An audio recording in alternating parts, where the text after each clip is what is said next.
Yo tout le monde, c'est Warthog, c'est plutôt avant-match par rapport à la rencontre Espagne-France qui va se dérouler dès ce dimanche pour la finale de la Ligue des Nations. N'hésitez pas à me dire dans les commentaires dès maintenant quel est votre pronostic, qui voyez-vous gagner cette finale.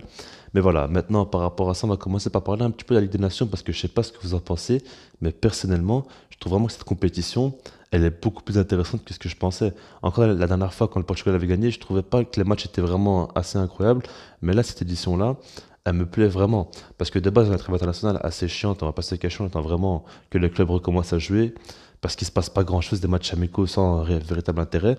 Mais là, on a eu vraiment des vrais matchs de foot. Le match Espagne-Italie, j'ai vraiment adoré le regarder. C'était vraiment assez intéressant. Il y a eu pas mal de choses bien à regarder.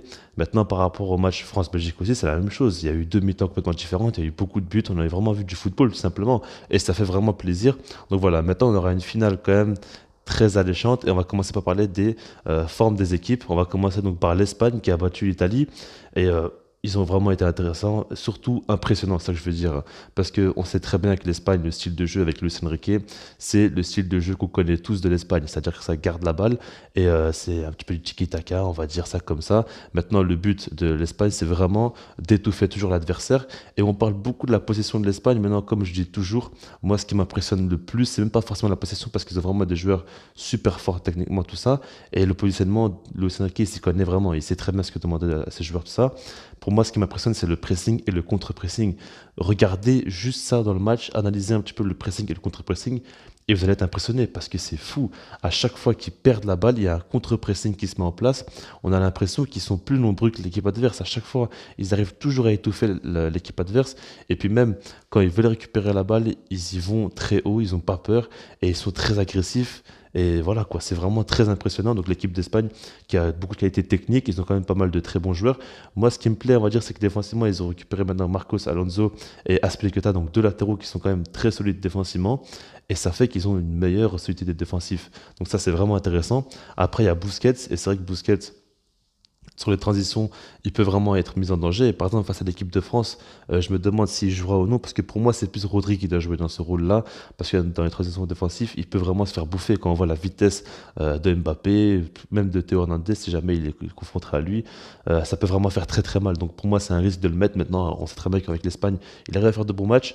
Mais voilà, quoi, en tout cas, c'est une belle équipe. Après, le seul problème, c'est qu'offensivement, pour moi, à part Ferran Torres, il leur manque un joueur capable de mettre des buts. Il y a Ansu Fati, certes, mais il est absent. Et puis il faut parler des 10 absents parce que l'Espagne a 10 absents par rapport à des joueurs qui étaient à l'Euro. Donc voilà, c'est complètement fou, il n'y a rien à dire. Avec 10 absents, ce qu'ils font, c'est incroyable.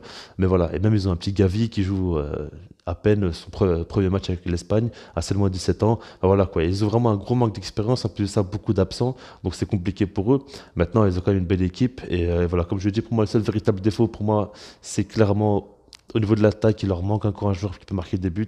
Morata est absent, Ansu Fati est absent.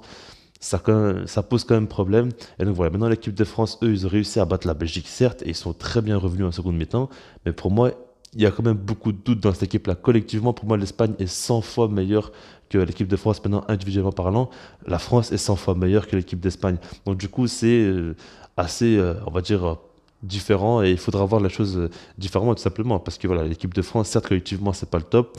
Défense à 3 ils sont en train de jouer avec en ce moment mais ils la gèrent pas vraiment. On l'a vu que défensivement ils peuvent des fois se faire avoir assez bêtement et même qu'offensivement à part si par exemple à deuxième mi-temps ils ont beaucoup mieux joué offensivement, maintenant ils ont joué quand même beaucoup plus sur le terrain, ils ont fait un pressing très haut, ils ont beaucoup agressé les Belges.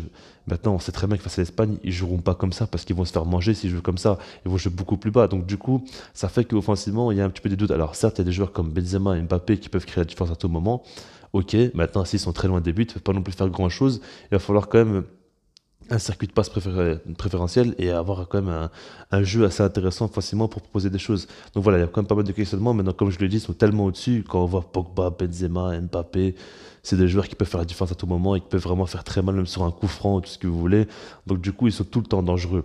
Maintenant, voilà, par rapport au match et comment je le vois, pour moi, franchement, c'est un match très très simple à comprendre comment il va se dérouler. À part si un des deux coachs fait une folie tactique, mais on sait très bien que l'Espagne aime beaucoup avoir la balle. Ils veulent à tout prix l'avoir et on sait très bien que la France, là où ils sont le plus forts, c'est dans les transitions, dans les contre-attaques. Donc du coup, moi je m'attends clairement à avoir une équipe d'Espagne qui va jouer assez haut sur le terrain, qui va garder la balle, et une équipe de France qui va jouer dans un bloc bas resserré et qui va partir en contre avec Théo Hernandez, Mbappé, Benzema, Pogba. Pour moi, ça me paraît totalement logique et je ne vois que ça. Ça peut que être ça selon moi. Après, comme je dis, il peut y avoir une folie tactique, mais j'y crois vraiment pas. Mais voilà. Et du coup, maintenant, qui je vois favori dans ce match-là? En fait, moi, comme je l'ai dit, collectivement, l'Espagne est supérieure, certes. Maintenant, individuellement, ils sont tellement plus forts, les Français, que pour moi, ils ont clairement l'avantage et sont clairement les favoris. Maintenant, l'Espagne peut créer la surprise, certes, parce que c'est quand même une très belle équipe, mais pour moi, ils vont encaisser des buts. Et je ne sais pas si vraiment ils vont réussir plus que ça à marquer des buts, à vraiment être dangereux offensivement. Après, ils vont se créer des occasions, mais Hugo Lloris, c'est quand même un très bon gardien et ils n'ont pas vraiment un pur finisseur. Et puis en plus de ça, Ferran Torres est sorti blessé, je ne sais même pas s'il sera à 100% ou il pourra jouer ce match-là. Donc du coup, ça pose des questions. Donc personnellement, je vois vraiment l'équipe de France gagner cette finale de Ligue des Nations.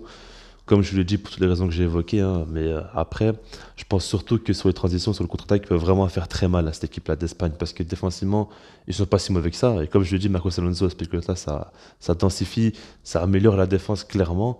Il n'y a pas de souci. Maintenant, voilà, quoi, c'est pas non plus leur grande qualité. Et on sait très bien que si jamais Benzema et Mbappé, par exemple, ont de l'espace, ils vont automatiquement faire très très mal. Donc moi j'ai du mal à y croire à une victoire de l'Espagne.